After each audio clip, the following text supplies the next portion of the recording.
अस्सलामु अलैकुम वरहमतुल्लाहि वबरकातुहू।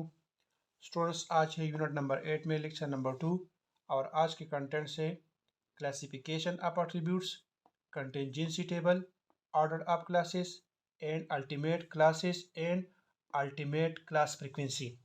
यानी आज के इस लेक्चर नंबर 2 में हम इन टॉपिक्स को डिस्कस करेंगे। लेकिन इसको डिस्कस करने से पहले अगर आप हमारे इस चैनल पर नए हैं तो मेरा ये रिक्वेस्ट है कि हमारे इस चैनल नकीब क्लासरूम को सब्सक्राइब करें और साथ ही बेल आइकन को प्रेस करें ताकि हर एक नई वीडियो आपको वक्त पर तरतीब से मिलता रहे। अच्छा स्टूडेंट्स, सबसे पहले क्लासिफिकेशन ऑफ एट्रीब्यूट्स को डिस्कस करते हैं। यानी क्लासिफिकेशन ऑफ एट्रीब्यूट्स का क्या मतलब है।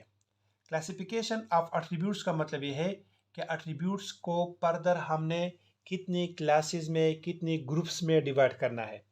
तो ये याद रखिए कि एट्रीब्यूट ऑफ क्लासिफिकेशन हमारे पास कितने हैं, दो है।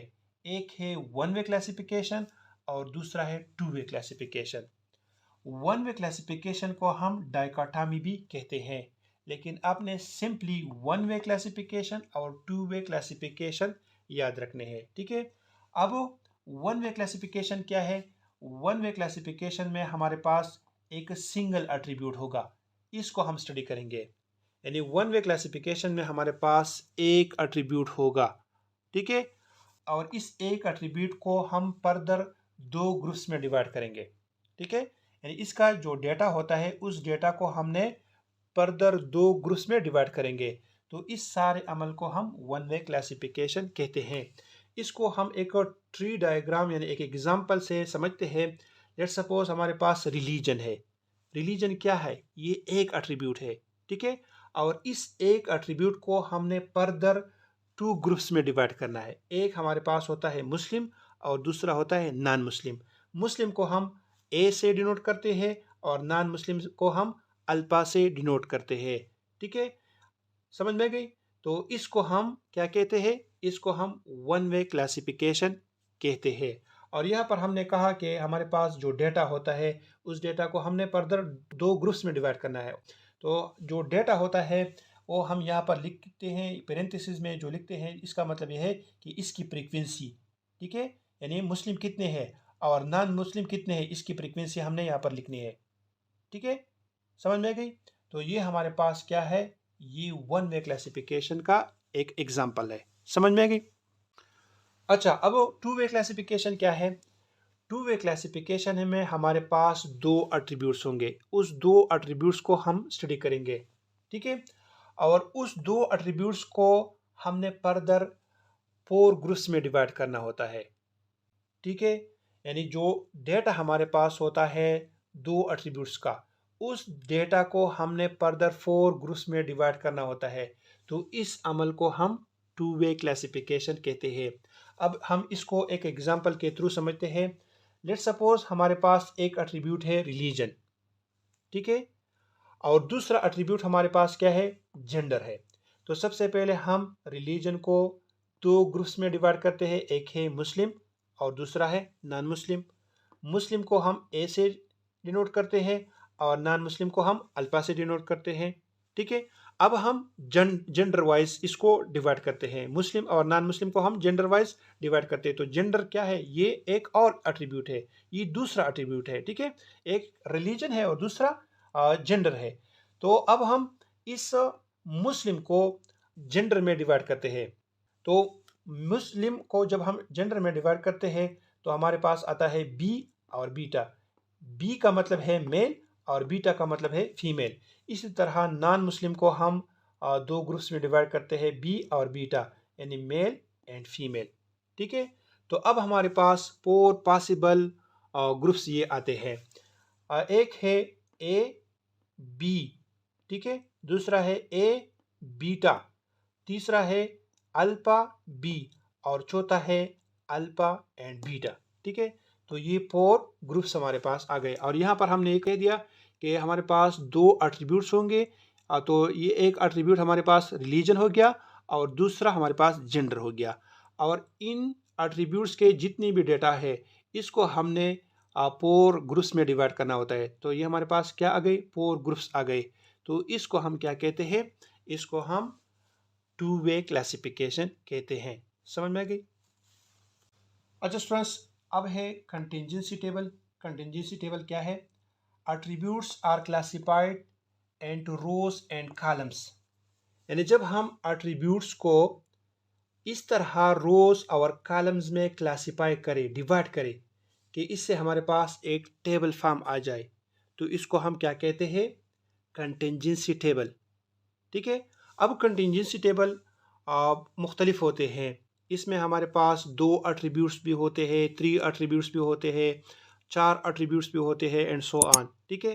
तो सबसे पहले हम 2x2 कंटिंजेंसी टेबल को डिस्कस करते हैं। 2x2 कंटिंजेंसी टेबल कुछ इस तरह है। Classification of data about 2 attributes and having 2 classes or categories and tabular form। यानी जब हम डेटा को 2 एट्रीब्यूट्स में इस तरह डिवाइड करें कि हर एक एट्रीब्यूट हमारे पास क्या हो, फर्दर 2 क्लासेस या कैटेगरीज में डिवाइड हो जाए। ठीक है। और इससे हमारे पास एक टेबल फॉर्म आ जाए, तो इसको हम क्या कहते हैं? 2x2 contingency table. यानी 2x2 का मतलब ये है कि हमारे पास क्या होंगे? 2 एट्रीब्यूट्स होंगे और हर एक एट्रीब्यूट का क्या होगा? 2 कैटेगरीज या 2 क्लासेस होंगे। समझ में आ गई। तो इससे सिंपली टेबल फॉर्म में ये भी आप समझ सकते हैं कि हमारे पास 2 रोज होंगे और 2 कॉलम्स होंगे। समझ में आ गई।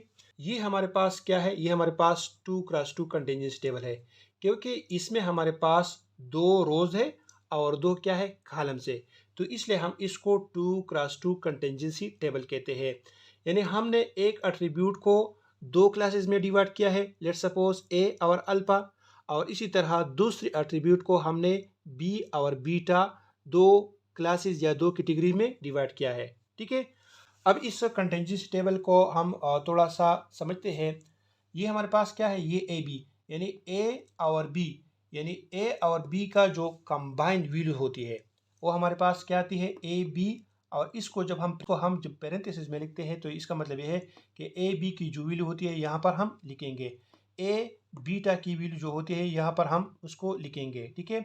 इसी तरह अल्फा और बी की वैल्यू हम यहाँ पर लिखेंगे, अल्फा और बीटा की वैल्यू हम यहाँ पर लिखेंगे। ठीक है।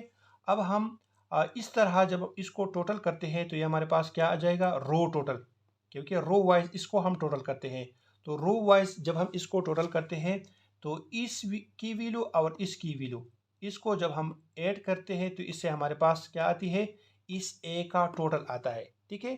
तो इसलिए इसको हम पेरेंथेसिस में लिखते हैं कि ए की फ्रीक्वेंसी हमारे पास क्या होगी? ये होगी। ठीक है।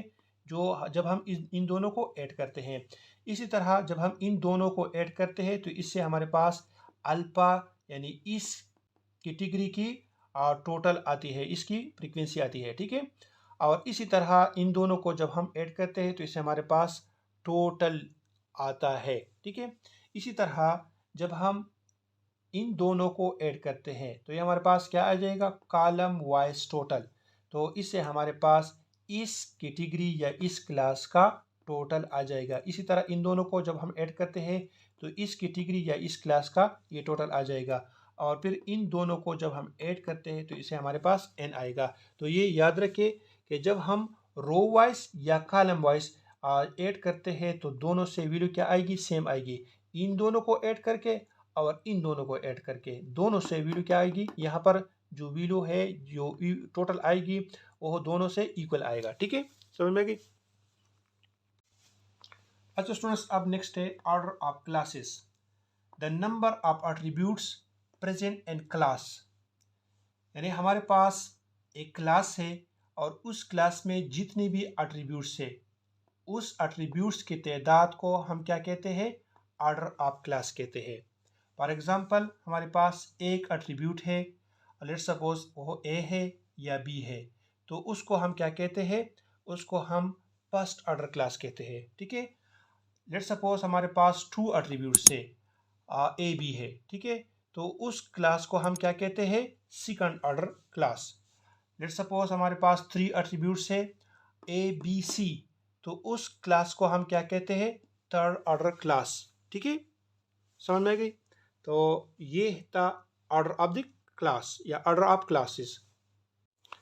आइए स्टूडेंट्स, ऑर्डर ऑफ क्लासेस को इस डायग्राम से समझते हैं। ये हमारे पास क्या है, n है, ठीक है।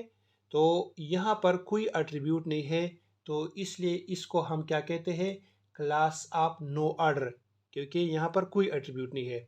यहाँ पर हमारे पास एक एट्रीब्यूट है, a है, तो इसलिए हम क्लास ऑफ ऑर्डर 1 कहते हैं। यहाँ पर दो एट्रीब्यूट्स है, एक है a और दूसरा है b, ठीक है। तो इस वजह से इसको हम क्लास ऑफ ऑर्डर 2 कहते हैं। यहाँ पर हमारे पास 3 एट्रीब्यूट्स है, a b c, तो इस वजह से इसको हम क्लास ऑफ ऑर्डर 3 कहते हैं, ठीक है। समझ में आ गई। अच्छा स्टूडेंट्स, आज का लास्ट टॉपिक है ultimate classes and ultimate frequencies. Ultimate classes और अल्टीमेट फ्रीक्वेंसीज को इस 2x2 कंटिजेंसी टेबल से समझते हैं। ये हमारे पास दो एट्रीब्यूट्स है। एक एट्रीब्यूट को हमने यहाँ पर ए और अल्फा दो कैटेगरीज में डिवाइड किया है, और दूसरे एट्रीब्यूट को बी और बीटा में डिवाइड किया है, ठीक है। अब हम इसका जब टोटल लेते हैं तो इसका टोटल हम कुछ इस तरह लेते हैं, यानी ए पेरेंथेसिस, और अल्फा का जब हम टोटल लेते हैं तो अल्फा पेरेंथेसिस, बी की टोटल लेते हैं तो बी पेरेंथेसिस, और बीटा का जब हम टोटल लेते हैं तो बीटा पेरेंथेसिस आता है, ठीक है। तो यहाँ पर ये जो ए है, अल्फा है, बी है और बीटा है, ये हमारे पास क्या है, अल्टीमेट क्लासेस है, ठीक है। समझ में आ गई। और इसकी जो टोटल है हमारे पास, ये पेरेंथेसिस में जब जो हमने लिखा है, ठीक है, ये हमारे पास क्या है, ये हमारे पास अल्टीमेट फ्रीक्वेंसीज है, ठीक है। जब हम इसको जनरल फॉर्म में रिप्रेजेंट करते हैं, यानी ग्रीक लेटर और इंग्लिश के अल्फ़ाबेट्स यूज़ करते हैं, तो हम क्या करते हैं, हम उस अल्फ़ाबेट को जब पेरेंथेसिस में लिख देते हैं तो वो हमारे पास उस क्लास का अल्टीमेट फ्रीक्वेंसी बन जाता है, ठीक है। और या इस ग्रीक लेटर्स को जब हम पेरेंथेसिस में लिख देते हैं तो हमारे पास ultimate frequency of that class बन जाता है, ठीक है। अब हम आगे आते हैं, जब हमारे पास दो एट्रीब्यूट्स हो, ठीक है, और दो एट्रीब्यूट्स कुछ इस तरह हो कि ए बी हो, या ए बीटा हो, या अल्फा बी हो, या अल्फा बीटा हो, ठीक है। तो ये हमारे पास क्या होंगे, ये हमारे पास अल्टीमेट क्लासेस होंगे, ठीक है। और इसकी पेरेंथेसिस जब हम लेते हैं तो हमारे पास अल्टीमेट फ्रीक्वेंसी बन जाते हैं, ठीक है। इसी तरह हमारे पास जब 3 एट्रीब्यूट्स हो ए बी सी, ठीक है, और इसका जब हम अल्टीमेट क्लास ले लेते हैं तो हम ए बी सी, इसी तरह ए बी गेमा, ए बीटा सी एट्सेट्रा ये लेते हैं, ये हमारे पास अल्टीमेट क्लासेस होंगे। और जब हम इसी को पेरेंथेसिस में लिख देते हैं, जब हम इसको जनरल फॉर्म में रिप्रेजेंट करते हैं, तो इसको जब हम पेरेंथेसिस में लिख देते हैं तो इसको हम क्या कहते हैं, अल्टीमेट फ्रीक्वेंसी कहते हैं। समझ में आ गई, ठीक है। तो स्टूडेंट्स, ये था आज का लेक्चर। उम्मीद है आज का लेक्चर आप सबके समझ में आया होगा। इंशाल्लाह नेक्स्ट लेक्चर में फिर मुलाकात होगी, तब तक के लिए अल्लाह हाफ़िज़।